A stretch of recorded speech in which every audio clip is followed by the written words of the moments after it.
Hey Omaha, we're bringing you an update on road conditions during this blizzard. Now we're in a parking lot, somewhere safe, but I'm going to show you what 132nd Street between Dodge and Pacific is looking like.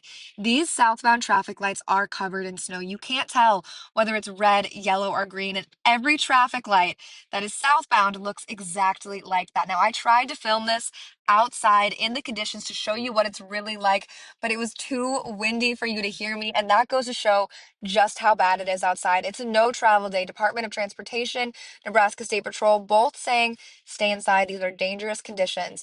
We'll be keeping you updated online and on air all morning, noon, and night.